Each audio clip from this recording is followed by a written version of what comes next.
The following program is an original production of WICC PBS Chicago.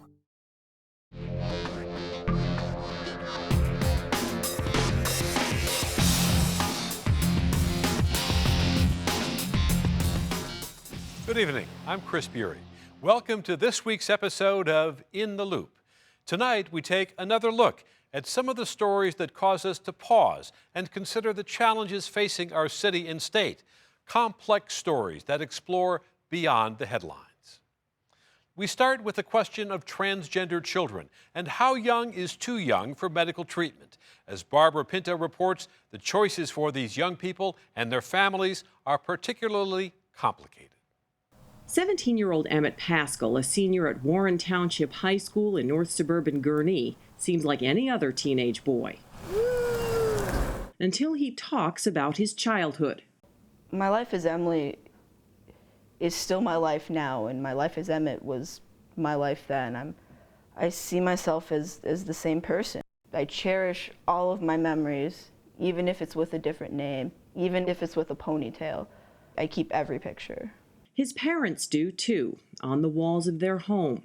The little girl in the pink dress with a sweet smile is Emmett, who was born Emily.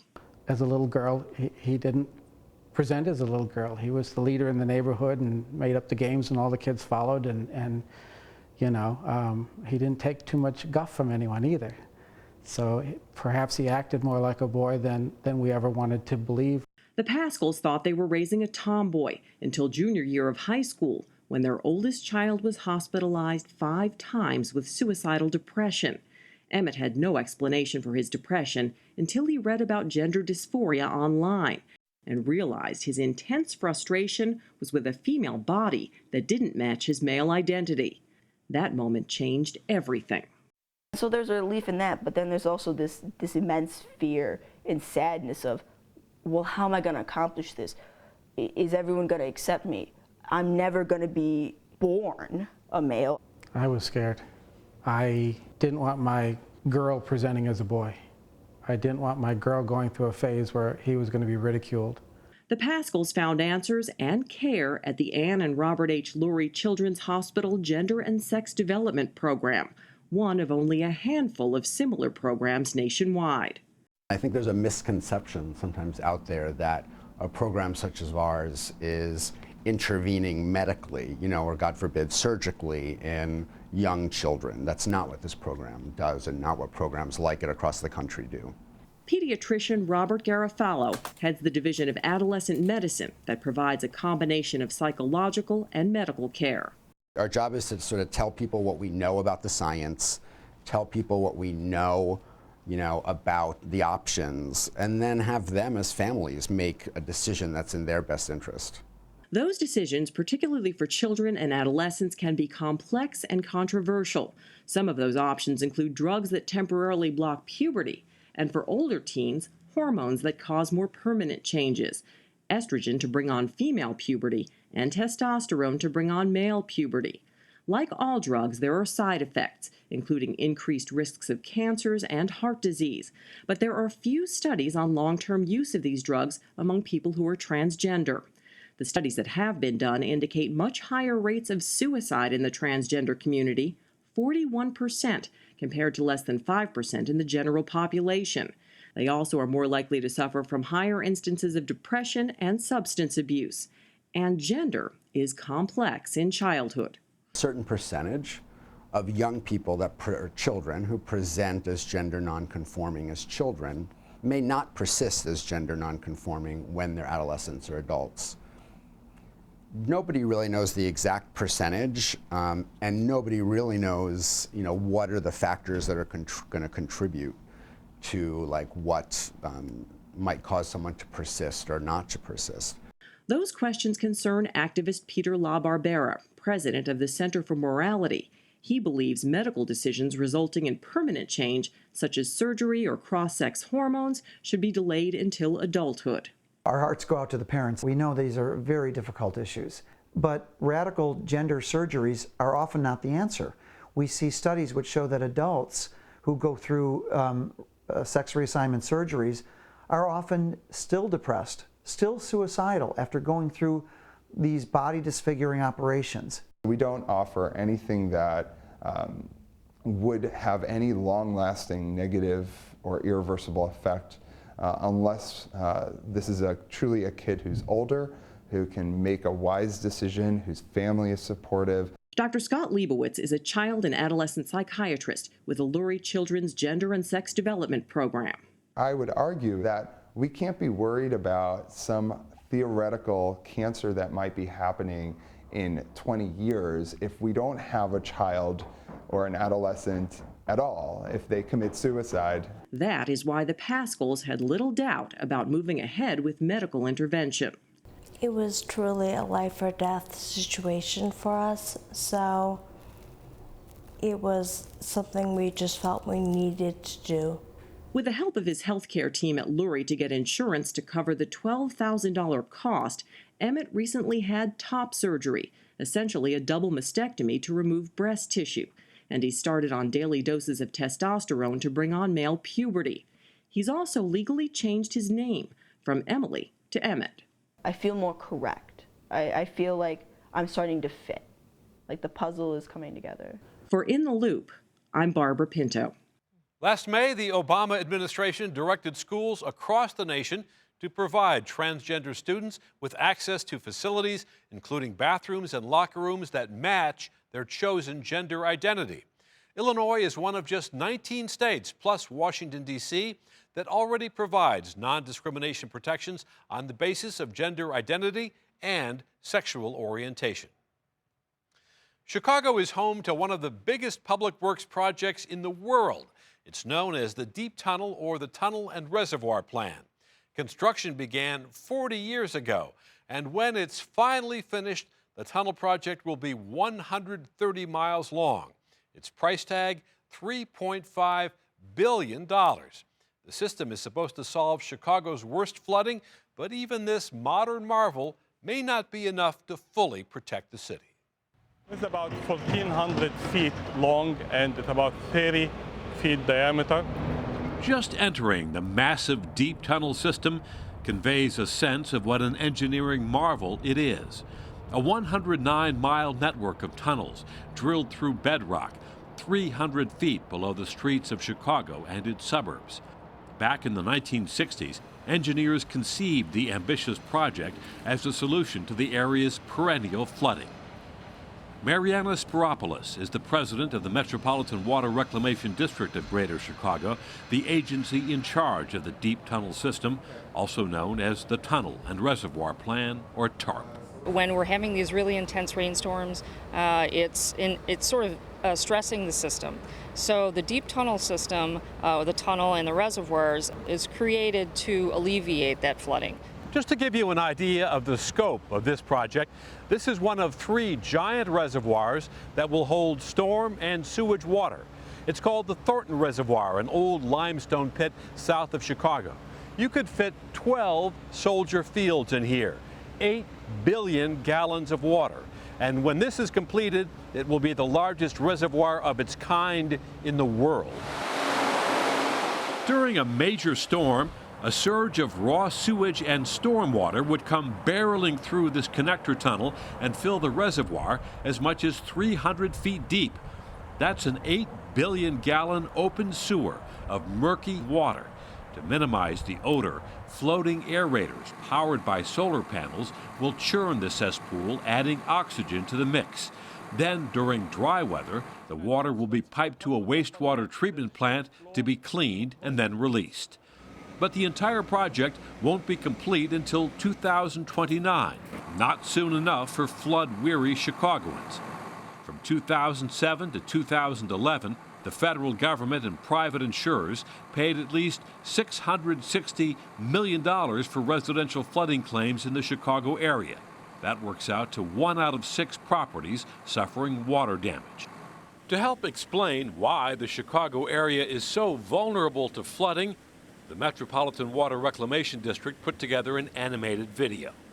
Most area homes and businesses are hooked up to a local sewer system which combines raw sewage and rainwater that flows into a larger intercepting sewer. During a heavy rain, sewers fill to capacity and the overflow pours into area rivers and Lake Michigan.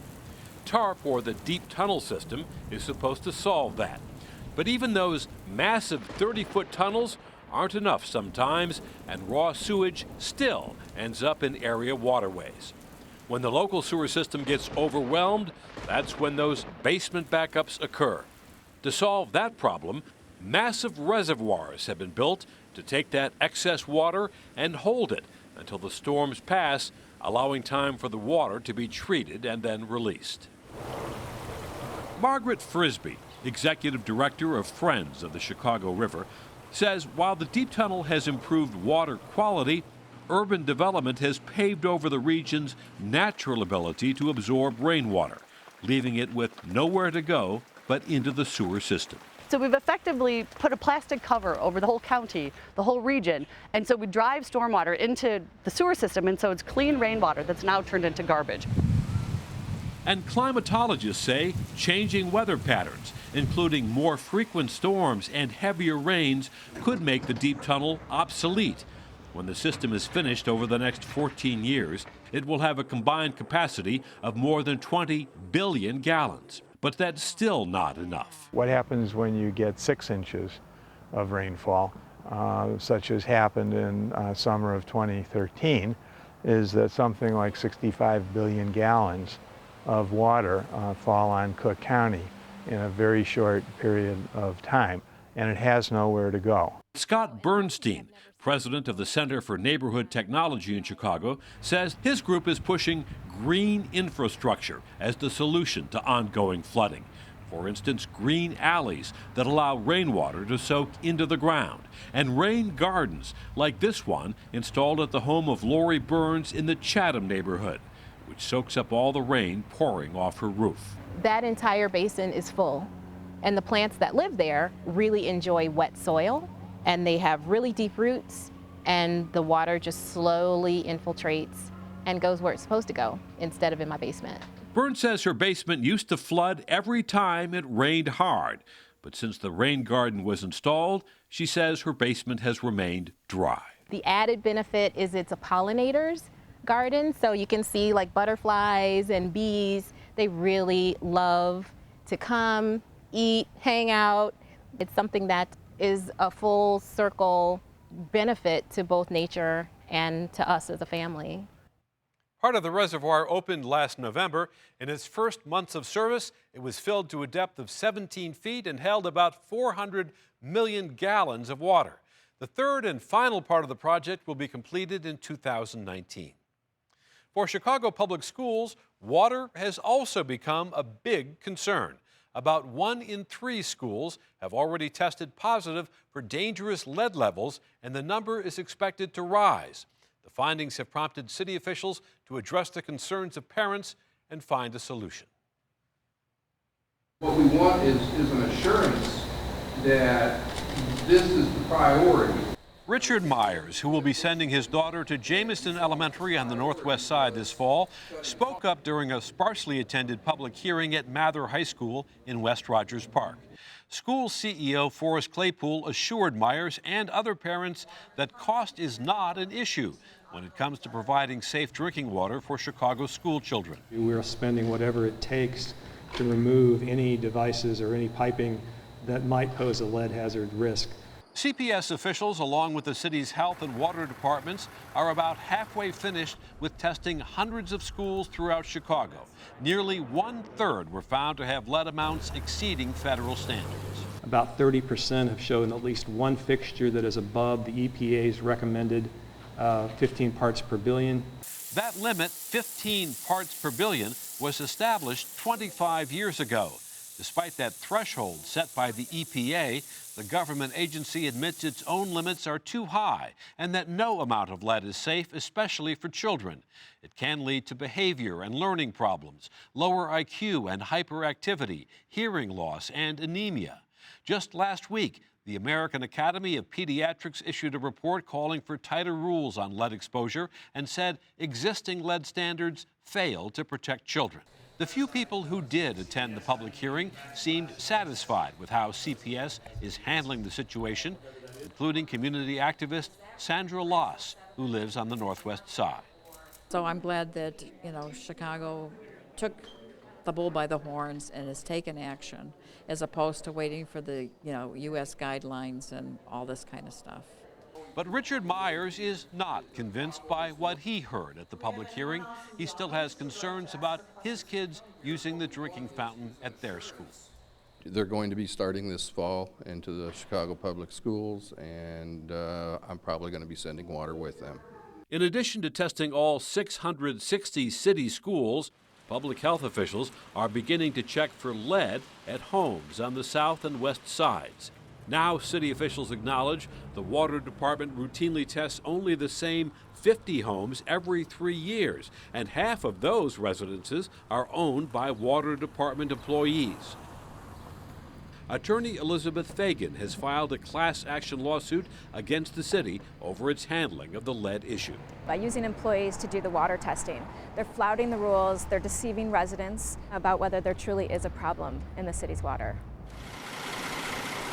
In 2012, Mayor Emanuel launched a program to replace the city's aging water mains, some 800 miles of pipes, many more than 100 years old. Fagan agrees the infrastructure, such as this water main project on Olive Street in the Andersonville neighborhood, needs updating. But she says problems occur when the water department cuts those lead service lines and then reattaches them to the new water mains. When it does that, it's breaking into those lead service lines and causing lead fragments to enter the water system and enter our homes. The Department of Water Management advises homeowners to flush their plumbing for at least 5 minutes to remove sediment, rust, and lead after a new water main is installed. But the class action lawsuit claims the city is not doing enough to protect residents from lead. The purpose of the lawsuit is to seek medical monitoring or blood lead testing for folks that have lived on streets where water main replacements have been done, as well as to require the city to change those lead service pipes to copper piping. But that would cost millions of dollars. About 80% of the water service lines in Chicago are lead. But city officials maintain the water treated at the massive Jardine filtration plant next to Navy Pier is safe because a corrosive chemical is added to the water. That chemical sticks to metal, coating the insides of the pipe and preventing lead from leaching into the water. Homeowners concerned about lead in their drinking water can do something about it by installing filters. Matt Schroll is the plumbing and sewer manager at ABC Plumbing in northwest suburban Arlington Heights. This is a reverse osmosis system being installed under a sink. It virtually eliminates any traces of lead. The cost is about $1,000. There's a lot of possibility of lead in the water, not only from the system side of it, meaning the Chicago or whatever city you're in side of the water system, but internally in the house. For example, any faucet made before 2014 can have up to 8% lead in it, and faucets made before 1986 could contain as much as 25% lead. Back on Olive Street in Andersonville, Lee Robbins, who's lived here for 25 years, says replacing the water mains without replacing the lead service lines doesn't make much sense. It's like when you take a shower and put on dirty clothes. Well, you're putting clean lines over there, but not over here, and you run it back through the dirty pipes before it gets to my kitchen faucet or bathroom. Chicago residents concerned about the water coming out of their taps can get it tested for free by calling 311. According to the National Institute on Aging, Alzheimer's disease is the 6th leading cause of death in the United States. The progressive, irreversible brain disorder slowly destroys memory and thinking skills. But new research conducted here in Chicago is building evidence that simple lifestyle changes can ward off the disease. Lauren Cohn reports. 5 million Americans are now living with Alzheimer's disease, but that is just the tip of the iceberg. As the baby boomers age, that number is expected to reach 28 million by the year 2050. And that iceberg? Tom Ostreicher has his own analogy. Now, with a person with Alzheimer's, you're a glacier. Now, when you see little things fall off the glacier, and that's how it starts out. You know, you lose those little things. You might lose immediate memory, short-term memory, and then all of a sudden it gets bigger and bigger. And as you progress with the disease, bigger chunks fall off that glacier until there's no glacier left. The 67-year-old retired history professor and American Civil War expert lives with his wife Marilyn in Sycamore, Illinois. I noticed when I was talking, lecturing in classes, that stuff I've talked about for 30, 40 years, I was missing things. And I don't, you know, whether the students realized it or not, but I realized it. I said, wow, why did I say that? Or how did I miss that? Tom was diagnosed with early onset Alzheimer's a little less than 2 years ago. When I had the brain scan, they noticed that the hippocampus in the back of the brain was shrinking at a much larger rate than it would be for somebody my age. At first, when it first happened, he would come home from school every day, though, and just sit for a long time. And I said, okay, you're just going into this huge depression, which isn't going to help you or anyone else. So the Ostrikers started walking more and planning trips, and Tom speaks as often as he can to groups of Alzheimer's patients, hoping to inspire them to do the same.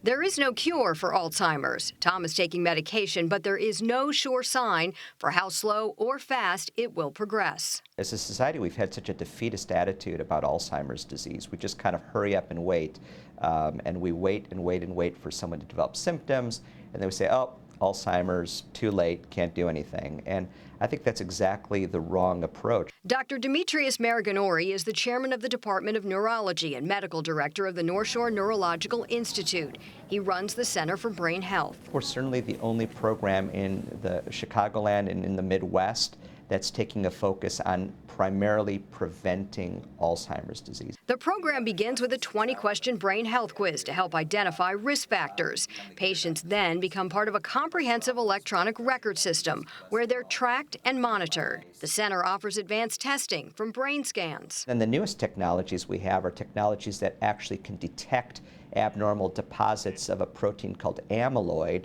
which we know is one of the telltale signs that your brain is aging and developing Alzheimer's changes. To examining DNA, because one of the greatest risk factors for Alzheimer's is family history. Dr. Maraganori says physical activity outdoors and exposure to vitamin D reduces risk. A study showed a year or two ago that even if you take 70-year-olds and if you get them to aerobically exercise for 30 minutes 4 times a week, their hippocampi, the memory area of their brain, will literally grow. You can measure the memory area of your brain grow simply by doing the exercise. And then if you test their performance on memory tests, it exponentially improves according to how aerobic their exercise is. And Dr. Maraganori pushes the Mediterranean diet, which is comprised of mostly fruits, vegetables, fish, healthy fats, and whole grains. By intervening in at-risk people, we can reduce their risk profoundly. The other point is that we can delay the onset. And there is more new evidence. What you eat may play a significant role in warding off Alzheimer's disease. Rush University Medical Center's nutritional epidemiologist Martha Claire Morris found following the MIND diet, a low-salt version of the Mediterranean diet, significantly lowers risk. The study tracked more than 1,000 adults for an average of 4.5 years. They had a 53% reduction in the risk of developing Alzheimer's disease. People who even had just moderate adherence to the diet had a 35% reduction in the risk. Today, more than 5 million Americans live with Alzheimer's disease in the United States. That number is expected to triple by 2050. A current medical trial in Chicago is exploring a drug that prevents the development of the disease in healthy but high-risk individuals, and researchers are cautiously optimistic. Some soldiers returning home from combat must confront a new adversary, post-traumatic stress disorder. Here in the Chicago area, some veterans are finding peace in art. Well, it's a lot to say about the soldiers of the sand,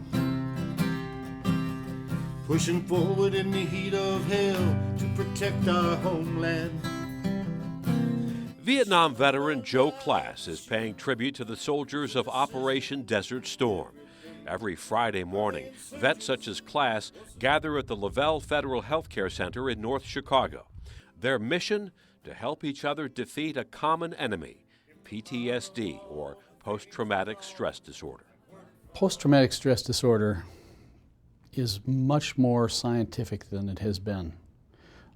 Throughout history, people have suffered after disasters, hurricanes, wars, violence. When people have post-traumatic stress disorder, they have re-experiencing phenomenon, nightmares, intrusive thoughts, flashbacks. Even more disturbing is the high suicide rate among veterans who have served recently. The Veterans Administration says those who served in Iraq and Afghanistan commit suicide up to 60% more often than other adults. Clinical psychologist John Blair says combat veterans are far more likely to suffer from post-traumatic stress disorder. We presume that people who are in significant combat, that 25 to 30% will have some level of PTSD. Dr. Blair has been treating PTSD for nearly 40 years. In the early 90s, he came up with a way to help veterans cope through music, poetry, art, and comedy. All I did was tell her. Love me tender, love me true. George Gandara spent 23 years in the Marines and Army National Guard. After serving in the First Gulf War and deployments during 9/11, Hurricane Katrina, and Hurricane Rita, Gandara was diagnosed with PTSD in 2004. The first time I saw a Marine get killed, I was 18 years old. One of my fellow Marines, I got wounded in the head. The first time you see somebody that's really hurt and there's not a damn thing you can do about it, it really makes you, wonder what the hell, what am I doing here, But I guess that was the first part, because that really got me. Donna King entered the Army in 1976. While serving, King says she was sexually assaulted. Years later, King came to realize she was suffering from a similar form of PTSD, military sexual trauma, a disorder resulting from sexual harassment, assault, and rape. I started using drugs, alcohol. I went from God's house to the crack house and just wondered and wondered and wondered for years. And so 30-something odd years later, when I come here to North Chicago, I find my doctor and I told her what happened to me, and that's when she started me on the path to getting the help that I needed. King has written a book aimed at helping emotionally and mentally injured vets cope with trauma. Like other veterans here, she credits expressive arts therapy with helping her handle her PTSD. We're all like one big happy family. Everybody starts to come alive. We all start to come alive.